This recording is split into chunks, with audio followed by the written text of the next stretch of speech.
Terceira coisa que eu estou feliz é que hoje eu fui no Hospital Sírio-Libanês e terminei a minha 15ª terapia, radioterapia.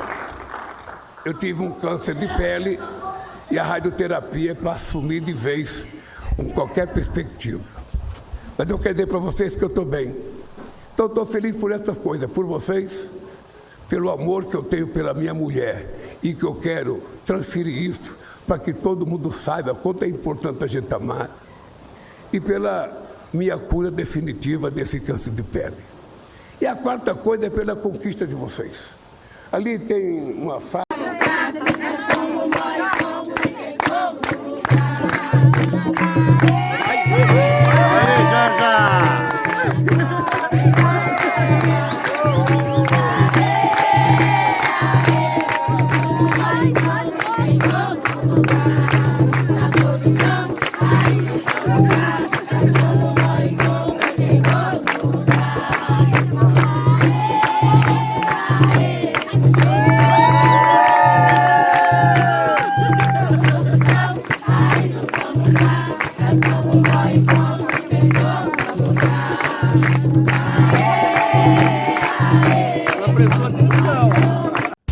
Mais uma bomba do Banco Master e mais uma bomba do PT. Claro, falou em bomba, corrupção, tá lá o PT. O Daniel Vorcaro, ele delatou que ele pagava propina, mesada, porque era a propina assim, recorrente, né, que ele pagava sempre, para políticos do PT na Bahia. Foi lá que começou o escândalo do Banco Master. Vamos ouvir o que o Paulo Capelli descobriu e tem a contar. Ainda sobre a delação de Daniel Vorcaro, eu apurei que o banqueiro citou supostos pagamentos que teriam sido feitos a integrantes do PT da Bahia. Daniel Vorcaro disse que esses pagamentos que seriam feitos com frequência teriam sido intermediados por Augusto Lima, que foi sócio de Daniel Vorcaro do Banco Master até maio de 2024. Depois Lima vendeu a participação do Vorcaro e comprou o Banco Pleno. Então, segundo Daniel Vorcaro, haveria uma espécie de mesada de pagamento com frequência para integrantes do PT da Bahia. Agora, eu também apurei que os investigadores estão reticentes em aceitar o acordo de colaboração premiada de Vorcaro, porque ele não teria apresentado provas desses pagamentos, não haveria comprovantes e nem Vorcaro teria citado ali formas de os investigadores chegarem ao rastreio desse dinheiro. Portanto, Vorcaro citou supostos pagamentos ao PT da Bahia, mas não teria apresentado provas que possam levar os investigadores a concluir que de fato o que ele está dizendo é verdade. Pois é, né? Agora, a Polícia Federal está aqui pensando se vai aceitar ou não essa delação. Parece que depois que o Vorcaro falou que no caso do Flávio Bolsonaro não teve corrupção, foi tudo republicano, a história do financiamento do filme, nada de errado, parece aí que a Polícia Federal perdeu um pouquinho o interesse em aceitar essa delação, em homologá-la, né? Vamos acompanhar e saber o desfecho de mais essa propina do PT, que é o que tudo indica. Foi lá na Bahia que começou o grande escândalo do Banco Master.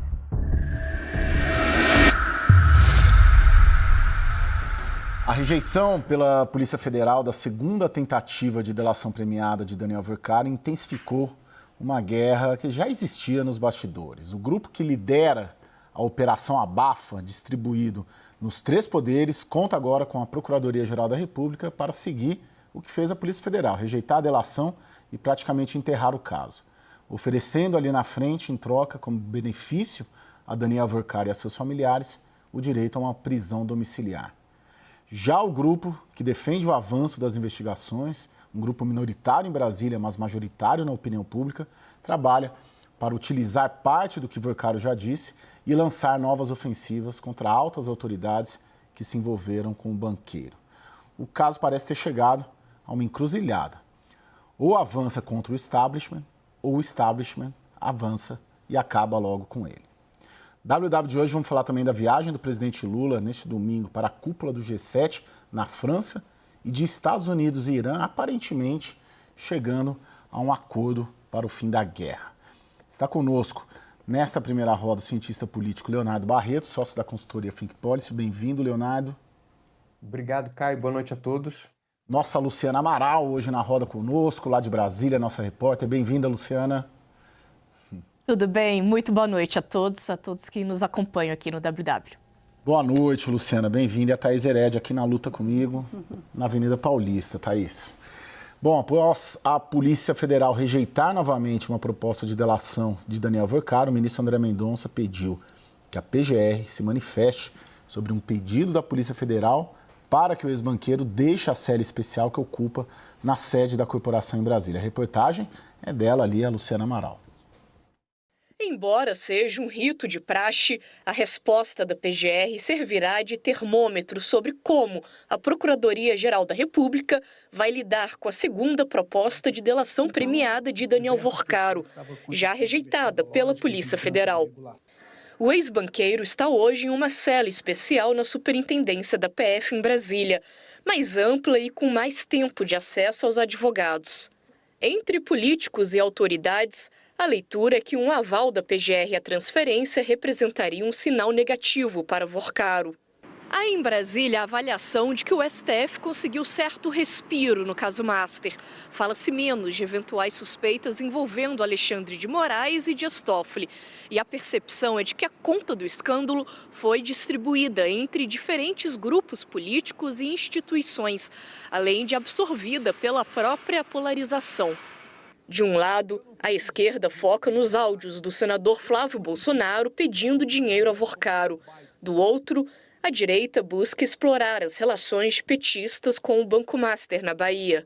Pesquisa Quest divulgada nesta semana traduz esse cenário. A percepção de que o STF é o mais afetado negativamente pelo caso Master caiu de 10% em maio para 7% em junho.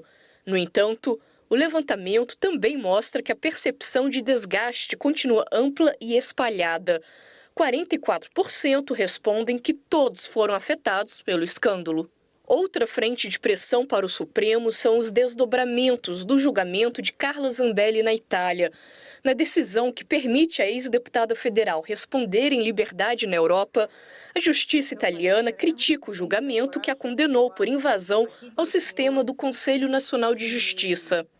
A decisão questiona a imparcialidade do processo, já que Moraes figurou como relator e vítima de um dos crimes atribuídos à ex-parlamentar. Presidente da Corte, Edson Fachin saiu em defesa do Supremo.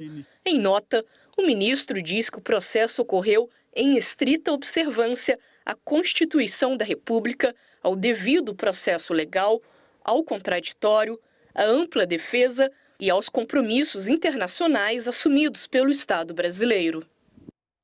Léo Barreto, tem em Brasília uma operação abafa, né? Isso está muito claro. Qual que é a chance dela vingar? Olha, Caio, o parâmetro para a gente poder fazer uma análise dessa situação é a gente lembrar um pouco da Lava Jato, né?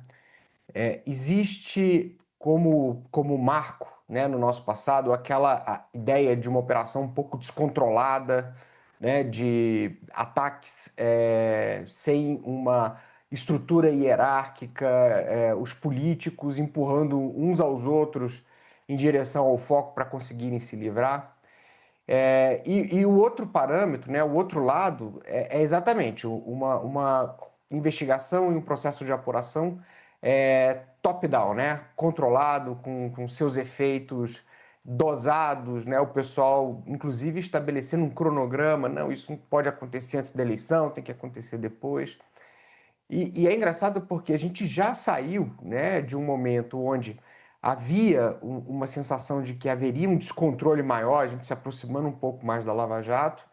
A gente caminhou para uma outra sensação, né? Não, vai haver um controle, o próprio Daniel Vercaro enrolando, vamos dizer assim, as organizações, né? Talvez recebendo um recado, olha, segura a onda aí para que você possa depois se livrar dessa situação. Enfim, tudo isso eu estou falando de num linguajar coloquial, mas era uma sensação que a gente tinha aqui em Brasília, né? Agora, o que a gente viu, né, desde ontem foi um vazamento atribuído em alguma instância, também em bastidor, né, a própria defesa do Workari para poder pressionar, né, a Polícia Federal, o STF, a PGR a aceitar, né, a delação do Daniel Workari. Ou seja, se especulou lá, se soltou que poderia haver outros políticos, o presidente do Senado, uma área do PT envolvida, de certa maneira para criar algum tipo de frisson na opinião pública, né, na imprensa, para que a Polícia Federal, as instituições fossem pressionadas a aceitar. Então, houve uma jogada um pouco desesperada, talvez, da defesa, né, e que suscitou de novo uma perspectiva de que esse processo possa perder o controle, né, novamente, com vazamentos, né, com uma situação que fuja do controle. Eu acho que é aqui que a gente está, sabe, Caio? Nesse limiar, de novo, da gente entrar num bang-bang onde a gente perde um pouco, a gente, né, as instituições perdem um pouco o controle desse processo de investigação e de apuração.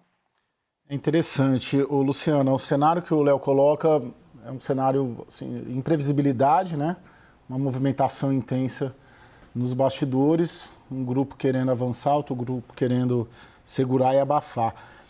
Nas suas andanças, e você circula bastante aí, Luciano, em Brasília, você nota algum grupo ou poder, aqui eu estou falando 3 poderes, estou falando grupos políticos, seja base, oposição, né? Seja bolsonarismo, seja petismo, seja Supremo, algum grupo mais empenhado, vamos dizer assim, em liderar uma operação para enterrar essa operação?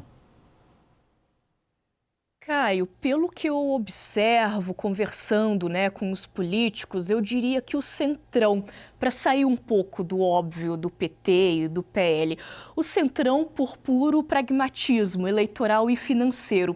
E nisso a gente tem que ter em mente que o centrão não quer eleger um presidente da República próprio nessas eleições.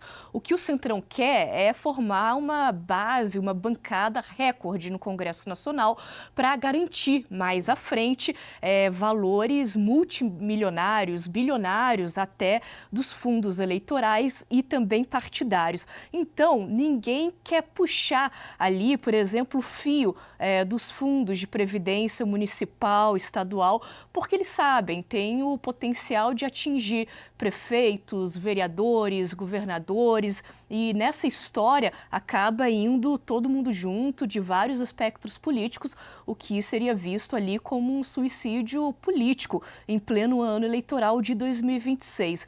A gente sabe que tem a dita iniciativa para uma CPMI do Master, que tem o apoio agora, em tese, do PT e também do PL, mas nisso, inclusive, a gente não vê, por exemplo, o Centrão embarcando nessa. Pelo contrário, o Centrão não quer saber de nada disso, de investigação no Congresso Nacional, que é distância. Então, eu diria que o Centrão, sim, um dos principais grupos interessados em não deixar avançar toda essa investigação, Caio.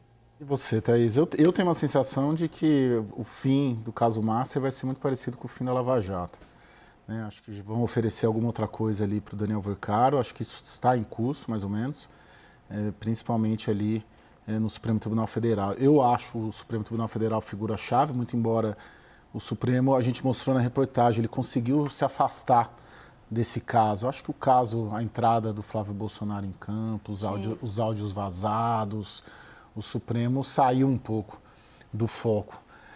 Então, e a pesquisa da Genial Quest ela é fascinante, ele mostra isso, né? No questionário, há 2, 3 meses, o envolvimento, as pessoas achavam muito mais que o Supremo era o principal culpado, responsável. Hoje caiu a metade. Mas eu tenho uma sensação que o fim vai ser o enterro, né, do caso. Eu queria saber a sua sensação. Hoje eu lembrei muito, Caio, de uma entrevista que o Armínio Fraga, ex-presidente do Banco Central, deu aqui para nós no WW, no comecinho desse escândalo, em que ele disse que isso ia virar uma pizza do tamanho do Maracanã. Uhum. Mas é uma pizza, né? Pode até ser gigante. E enterrar o Master é enterrar um monte de corpo vivo, porque o fato do STF ter saído do noticiário não apaga o porquê o STF entrou no noticiário do Master, né? Assim como todos os outros exemplos, né? O fato do Centrão atuar, como a Luciana traz aqui, não apaga o fato dos 4 bilhões de reais de fundos de previdência de municípios pequenos, de estados pobres, no Banco Master, quando o banco já caminhava para uma situação de insolvência. Isso não vai apagar. Então, o custo político de quem está liderando esse processo, por exemplo, o ministro André Mendonça, e a gente sempre questionou ele ter sido o escolhido, né, o sorteado ali, acabou ficando com 2 casos extremamente escândalos gigantes, tanto o Master quanto o INSS, de gente que tirou dinheiro de gente de classe média baixa e de gente pobre. E a política vai enterrar isso. Então, enterra corpo vivo de situações que não vão se apagar, que a gente pode até sair do noticiário, mas elas não vão desaparecer. E em terra viva também essa quantidade de gente, principalmente esses beneficiários da Previdência, mas também quem comprou dinheiro no Master e acabou, mesmo tendo recuperado, está pagando agora a taxa mais cara para refazer o fundo de garantia, o fundo garantidor de crédito. Então, é um enterro de corpos vivos. Sim. Ô, Léo, agora, tem na praça 2 versões. Na Praça dos Três Poderes, né? Se a gente quiser fazer uma alusão, né, a esse cacuete, né? Tem na praça 2 versões. Tem uma versão de que a delação do Daniel Vercari entrega muito. É uma versão do entorno do Daniel Vercari. E tem uma versão da Polícia Federal de que entrega pouco ou nada. Você aposta, você fica com alguma dessas versões, ou mesmo a informação que você tem de Brasília, do que você tem ouvido em relação a esse... Alguém está mentindo, parece. Olha, é o que você trouxe. E alguns atores políticos, inclusive, se apressam, principalmente a dizer que a delação entrega pouco. É impressionante que 2 dias antes da PF formalizar a sua recusa, já tinha tanta gente cravando, né, que essa recusa ia acontecer. Então, muita gente apressada, né, em dizer que não ia ser aceita a delação de Daniel Vercari. Agora, é muito importante a gente lembrar, né, que de onde saiu esse vazamento que a Veja acabou dando? Foi da defesa? Então, assim, o próprio Daniel Vercari tem coisa para soltar e para pressionar as instituições. É muito interessante a gente observar também os movimentos das pessoas que estão envolvidas, né, de alguma maneira. Então, por exemplo, essa semana ela ficou muito marcada por movimentações do senador Davi Alcolumbre, né, de pressionar o governo com bombas fiscais. Muita gente até comparou ele ao Eduardo Cunha, né, que fazia muito isso com a ex-presidente Dilma Rousseff. Mas ali você via claramente um político buscando negociar com os diversos atores, né, com o Senado, com os partidos, com o governo, com o STF, eventualmente, em busca de alguma condição mais segura, de uma condição mais confortável. O governo claramente virando o rosto, né? Alguns interlocutores indo a público dizendo não, mas essa conversa precisa acontecer, essas coisas não podem ficar desse jeito.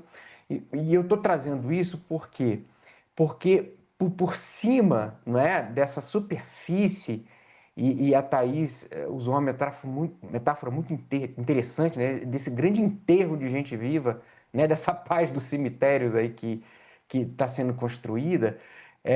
A gente vê movimentos de atores, esses movimentos que passam recibo, sabe? Por quê? Porque são atores que estão buscando proteção, que estão tentando negociar, o governo que renuncia à solidariedade. Essa questão do governo italiano em relação a Carla Zambelli é interessante porque é o segundo governo europeu que coloca em xeque o judiciário brasileiro, né? O primeiro foi a Espanha, que nega a extradição né, de uma figura que o Supremo Tribunal pede, e agora o governo italiano e fora o governo americano, que já deixou claro também que não concorda com esse julgamento. Então, assim, mesmo que a gente tenha essa paz dos cemitérios, né, a gente tem também movimentos de atores políticos que a gente percebe que estão ali buscando uma boia, buscando uma condição institucional melhor. A defesa, eventualmente, do Vorcaro, que ameaça soltar algumas coisas para poder pressionar as instituições.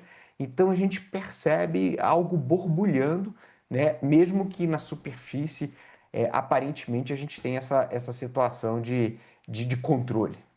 Interessante, Léo. Eu tenho sentido muito também que o caso Master ele entrou como uma moeda de troca nas negociações, em diversas negociações. Né? Essa negociação de reaproximação ou uma tentativa de reaproximação Palácio do Planalto Senado, né? Isso, as informações que a gente tem claramente. Negociação até da vice do Flávio Bolsonaro, né? Muita gente refutando entrar agora ou fechar uma coalizão com o Flávio Bolsonaro justamente com receio de virar um alvo de uma atuação mais ostensiva da Polícia Federal. Falando claramente aqui, União Brasil e PP, cujos presidentes são apontados como muito próximos ao Daniel Vorcaro. Você tem essa percepção também, Luciana? O caso Master virou uma moeda de troca, né, nas negociações políticas em Brasília? Virou, Caio, porque agora ninguém sabe muito bem o que realmente vai sair disso tudo, né? Ninguém sabia se realmente essa delação sairia ou não.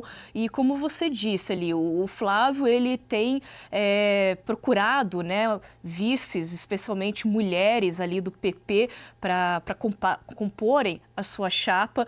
Tereza Cristina era uma das favoritas dele, até o momento mostra que não quer embarcar nessa. O projeto dela, eventualmente, é se reeleger ao Senado e no futuro ali ser presidente da casa, e aí a gente consegue ver alguns outros nomes menores ali que o Flávio Bolsonaro tem procurado nessa disputa, mas realmente não é todo mundo que quer se grudar já de certa forma. E também dentro do Congresso Nacional a gente vê uma preocupação muito grande em relação a isso, até mesmo no que vai ser colocado em pauta, o que vai ser discutido, o quanto que o governo vai realmente conseguir segurar as chamadas pautas-bomba, principalmente no Senado Federal. Está todo mundo nessa expectativa, nessa espera, nesse compasso mesmo de espera, de ver até onde que vai. Bem, em relação ao Master, está bem claro que, pelo menos em relação à investigação no Congresso, isso não vai prosperar. Pelo menos em relação a isso, a gente nem vê mais ninguém falando, e então, quanto a isso, eles já estão mais sossegados, digamos assim. Mas é claro que em relação à composição eleitoral, afeta totalmente.